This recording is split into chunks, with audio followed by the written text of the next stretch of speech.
Ya estamos en el aire juntos, siempre juntos, aquí en Acompañándote. Y entramos en este bloque acerca de los desafíos de la vida. Y estamos compartiendo por tercera vez este desafío que está acompañando la historia de la humanidad, que es la lucha contra este virus COVID-19, ¿verdad? Quienes no han escuchado previamente, les sugiero entrar a mi canal de YouTube, Claudio Rizzo Teólogo, y allí encuentran los dos bloques en relación a este tema.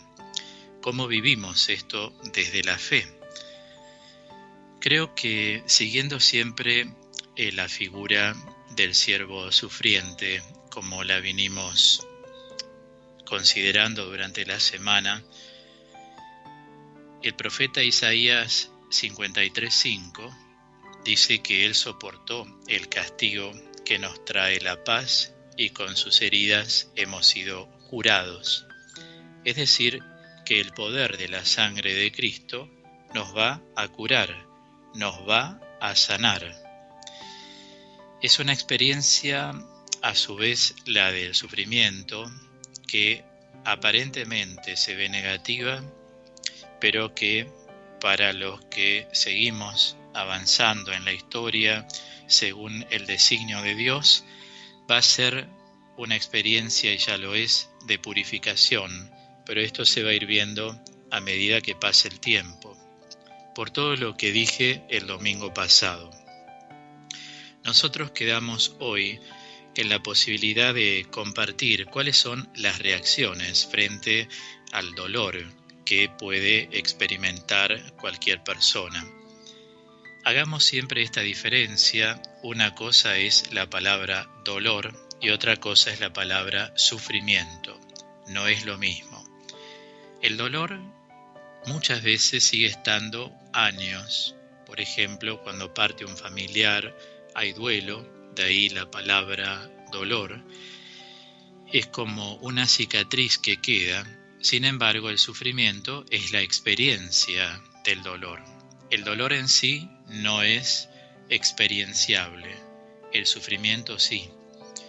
Nosotros desde la vida de fe vamos aumentando nuestra fe por gracia de Dios, y cuando pasamos por distintos dolores, no importa la nominación que hoy le podemos dar, nos encontramos con que también nosotros reaccionamos de distinto modo. Como dice mucha gente, si esto me hubiese ocurrido años atrás, cuando todavía no conocía al Señor, o cuando no estaba cerca de la vida de la iglesia como comunidad de los creyentes, no sé qué hubiera hecho. Es decir, que la incidencia de la fe está altamente comprobado, es muy importante, y uno cuando pasan estas cosas es donde puede darse cuenta si ha crecido en su camino de fe o si aún se mantiene en el mismo nivel. Es importante anhelar ascender. ¿Se acuerdan Santa Teresa cuando dijo: vivo sin vivir en mí y tan alta vida espero que muero porque no muero? Esa alta vida es estar con Dios. Cuanto más deseemos la eternidad, en el momento lógicamente que Dios disponga, vamos a sentirnos mejor espiritualmente. En cambio, cuanto más tengamos puesta la mirada en el mundo y en todo lo que ello implica, es muy centrípeto, lleva muy al centro del mundo, que es la mundanidad, lógicamente se va a complicar encontrar explicaciones frente a los misterios que exceden el racionalismo humano, como es la ciencia, como es el servicio sanitario. ¿Hasta qué punto los hombres pueden salvar hombres, verdad? Entonces, hoy es importante que empecemos a conocer, al menos, si no nos pasa a nosotros, bendito y alabado sea el Señor. Repito, cuanto más tengamos la visión puesta en las cosas de Dios, estas reacciones no creo que las vamos a tener. Pero es importante saber que existen porque siempre frente al dolor, como es una pandemia, las personas podemos experimentar reacciones depresivas, reacciones disociativas, reacciones maníaco-depresivas, reacciones obseso-compulsivas, reacciones psicóticas, involutivas, y en algunos casos, diría, el dolor genera retraimiento. Hablo de reacciones. La palabra reacción nunca describe una patología. Las patologías tienen cosas troncales, así como yo les decía que la angustia patológica tiene que ser,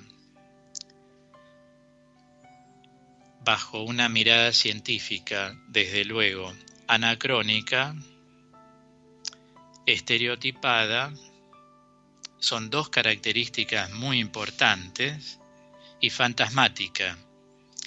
O sea, anacrónica significa que una persona que padece una angustia patológica, que no es una reacción, sino que ya es troncalmente una enfermedad psicoespiritual ciertamente definida, tiene una vuelta al pasado y trae su pasado culpógeno en general, con estas características, al presente, y lo vive hoy como si esto le estuviera pasando hoy, cuando en realidad pertenece al pasado.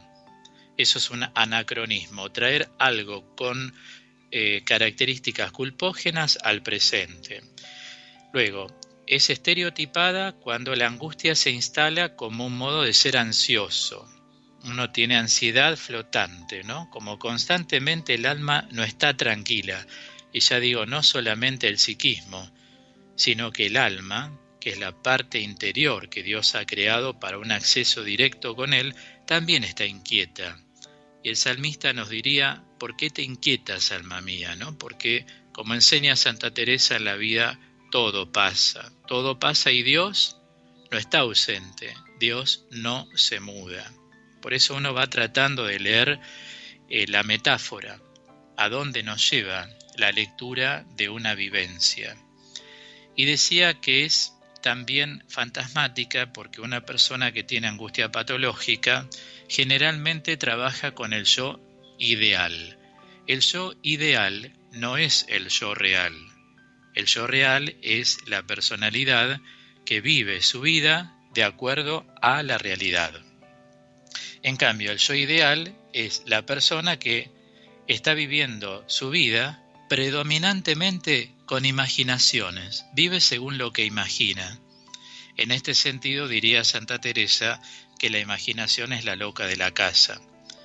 Cuando la imaginación la utilizamos para construir, para armar un proyecto, estamos usando muy bien ese sentido interno que Dios nos dio de natura, que se llama imaginación. Ahora, cuando la imaginación va en desmedro de nuestro crecimiento, vivir imaginando, descontactados de la realidad cotidiana, ahí hay un fantasma, por eso se le llama a la angustia patológica también fantasmática. Entonces decimos, doy este ejemplo para entender bien la diferencia entre reacciones, que son tendencias, a lo que es troncalmente definido una patología, ya sea espiritual, pero casi siempre son psicoafectivas. Toda reacción, decimos, tendencias son. Entonces, las reacciones depresivas, caracterológicamente, la depresión es una condición que se distingue por sentimientos de, digamos, falta de valía, decaimiento y de angustia. La persona, al experimentar uno o la sumatoria de dolores, se siente desdichada y tiene un concepto pesimista de la vida. La verdad que no somos nada, para qué vivimos, es ahí donde empieza a desatender cuál es el objetivo de Dios respecto de nuestra persona. ¿Por qué nacimos? Nosotros nacimos en función de un para qué. Nosotros tenemos una dimensión ética que es la que confirma ¿para qué estamos en el mundo? Y nosotros no tenemos que determinar hasta ahora, y porque tengo tantos años, mi misión ya está cumplida. Yo atendí mucha gente con estos argumentos, y yo ya tuve hijos, ya tuve nietos, ya están grandes, señoras que me decían, mi marido ya murió, no sé, no vale la pena que yo siga viviendo, yo no me explico tales cosas. Es normal escuchar eso, pero eso es porque uno llegó a ese punto. Pero antes de llegar a ese punto, en este sentido digo, qué importante es formarse. La persona tiene que formar su mente, ingresar a su aparato psíquico lo que la ciencia nos está aportando.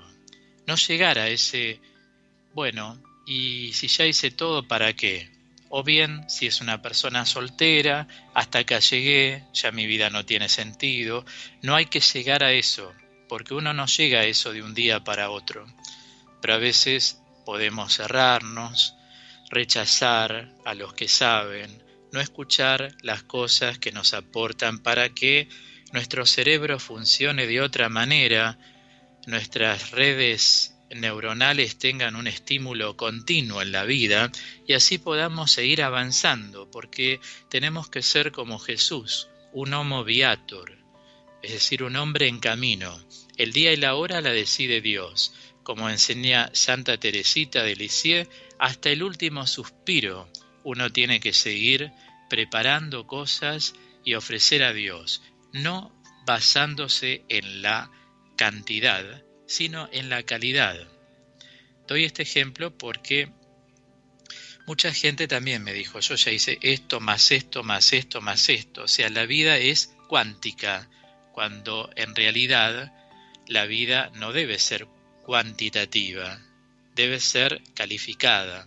Lo que califica a una persona es cómo hace lo que hace, no la cantidad de cosas. Observemos que el Señor nunca nos ha propuesto hacer cantidad de cosas, sino hacer lo que Él hoy nos entrega de la mejor manera posible. Hoy nos entrega esta posibilidad de quedarnos en la casa para tratar de evitar la extensión, la expansión de un virus. Bueno, ¿qué me quiere decir el Señor? Empiezo a hacer varias cosas inherentes a la casa. No puedo tener la casa sucia, no puedo dejar de comer, no debo dejar de rezar, tendré más tiempo a lo mejor para leer, para hablar con otras personas, para replantearme con un mate o un café o un té cómo quiero seguir mi vida después de este impacto psicoafectivo, emocional que genera un virus en la historia de la humanidad, porque todo va a pasar, como todo pasa. Entonces digo, en este sentido, me permito acotar que cuando un dolor se hace presente, no debemos soterrarlo, sino tratarlo, dado que cuantos más sean los dolores que acumulamos, más arduo será el trabajo de la erradicación. Entonces, cuando hay un dolor hay que tratarlo, empezar a ofrecerlo al Señor, hablar con gente idónea, abrir los oídos y el corazón para formarse, porque, como enseño muchas veces, la formación es preventiva y previsoria. O sea, preventiva significa que impide que algunas cosas lleguen a suceder. Al estar formados en la mente, ya tenemos advertencias y eso no lo queremos y lo vamos a rechazar. En este sentido es la prevención, impedir que algo nefasto ocurra. Y en cambio la previsión es ver por anticipado. Ven estas dos funciones, entre otras, que tiene la formación. Va afianzando la entidad de una persona. De esta manera, no dejemos pasar los dolores, trabajémoslos. Por tanto, por un lado, si podemos evitarlo según la visión que apliquemos a las experiencias dolorosas de la vida, será mejor. Imploremos a Dios su sabiduría para entregárselos en un proceso, diría, de transformación, de la persona y de transfinalización sobrenatural. ¿Qué quiero decir con estas palabras? La transformación es un cambio. Esto que parecía una ola de 10 metros en la vida de uno, tengo que simplificar. Ya cuando en los próximos programas, cuando llegue el momento, la oración de simplicidad, eso nos va a ayudar muchísimo. Pero hoy recordemos este verbo, simplificar. Cuanto más simplifiquemos, no dejemos que la ola simbólicamente llegue a 10 metros, bajemos, todo lo que podamos simplificar, transformémoslo, porque simplificar es transformar. Y la transfinalización es el nuevo sentido sobrenatural que uno le da a ese sufrimiento. Supongamos, podés tener a tu alrededor una persona que siempre te marca lo mismo, y a vos te hiere eso, porque a lo mejor sos susceptible. Tal vez si tuvieras un poco más de carácter, le pones de manifiesto lo que te molesta y cerrás el capítulo. Pero como sos susceptible o te da no sé qué, o no querés tener discusión, o querés tratar de que tu esposo no se ponga mal, tu mujer no se ponga mal, tu superiora no se ponga mal, digo, a las religiosas, entonces dejamos pasar, pero ese dejar pasar tanto no es bueno. Por eso es importante también cuando algo nos molesta, hacerle ver a una persona que lo que dice nos molesta. ¿Para qué? Para que ese dolor tenga una transfinalización sobrenatural. Porque recordemos que la tendencia en todas las terapias más comunes, recomendadas por muchos psiquiatras y psicólogos de la psicología convencional, es que la persona libere. Y a veces hay cosas que sí conviene dejar pasar porque son irrelevantes. Pero cuando algo es relevante para vos, o te ponen el dedo en la llaga, o cuando ya te lo van repitiendo 2 veces, 3 veces, es importante que le des un nuevo sentido sobrenatural, afirmando un poco tu personalidad. Esto no quiere decir que uno es un neurótico. Uno está tratando de forjar una personalidad que en Dios encuentre descanso, y solo en Dios. Entonces, es un proceso de transformación y transfinalización sobrenatural. Por otro lado, si tenemos el dolor como una experiencia vital, inmiscuyámonos para desalojarlo. Hay gente que dice, a mí todo me sale mal. Y a veces vemos en la gente, decimos, ¿todo le pasa a esta persona?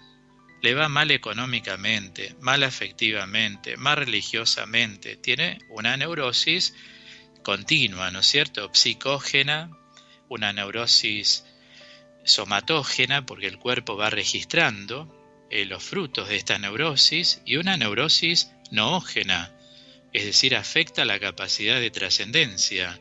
Hay una triple neurosis que se va desarrollando en la persona, y hay gente que dice, y ya me acostumbré a vivir así, siempre con dolores. No, tengan cuidado porque a veces hay cosas que ocurren que no son dolores y uno las convierte en dolor.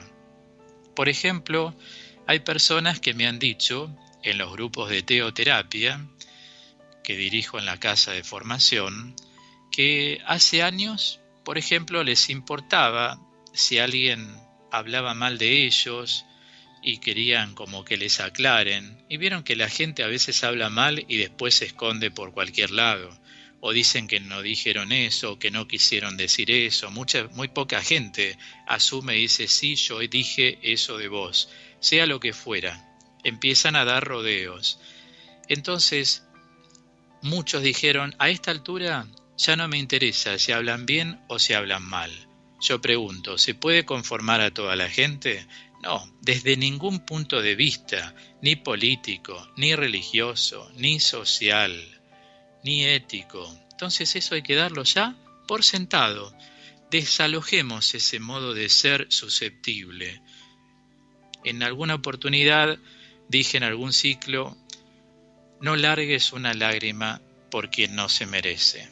Y a mucha gente que atendí, que estaba tan herida, Le dije, si vos no lloraste cuando tal cosa te sucedió que para vos efectivamente fue tan significativo, ¿qué haces ahora llorando así, poniéndote tan susceptible? No te des ese permiso. Trata de aprovechar el momento para forjar una nueva personalidad. Transforma y transfinaliza en Dios. Por eso la llamo transfinalización sobrenatural. Intentemos no acumular las situaciones complejas de dolor. No nos hacen bien. De eso debemos encargarnos nosotros, ¿no? Junto a Cristo, que lógicamente es nuestro Salvador. Yo quisiera destacar en este bloque, para cerrarlo, en el día de hoy, algunas cosas que dijo el Papa Francisco ayer en la homilía de la Vigilia Pascual. Fue un mensaje de esperanza. Sabemos todos que la misma palabra de Dios dice en la carta a los Romanos 4:18 y siguientes, esperando contra toda esperanza, Abraham creyó y llegó a ser padre esperando contra toda esperanza. Y ciertamente el tiempo pascual que estamos iniciando es un tiempo de esperanza, por lo tanto es un tiempo para hacer proyectos. El Papa Francisco ayer dijo, Dios te tiende la mano y te dice, ánimo. Yo quise tomar nota de algunas cosas que le escuchaba hablar en la homilía. Otra cosa que dijo es, basta con abrir el corazón a la oración y decir, ven Señor Jesús. Otra cosa que dijo es, qué bello saber que Él camina delante de nosotros. Otra frase, hay más, qué bello es ser cristiano. Dijo también Jesús, abrinos el corazón, a ti que eres la vida. Y otra última frase, haz triunfar la victoria. ¿Qué frase? Haz triunfar la victoria. Me parecieron todas frases de esperanza y hoy quise tomar nota de cada una de todo lo que escribí escuchando su homilía para insertarlas en este bloque del desafío contra el COVID-19. Nosotros tenemos que tener muy presente que estamos en un tiempo de resurrección, un tiempo de Pascua, un tiempo de esperanza, un tiempo para hacer proyectos.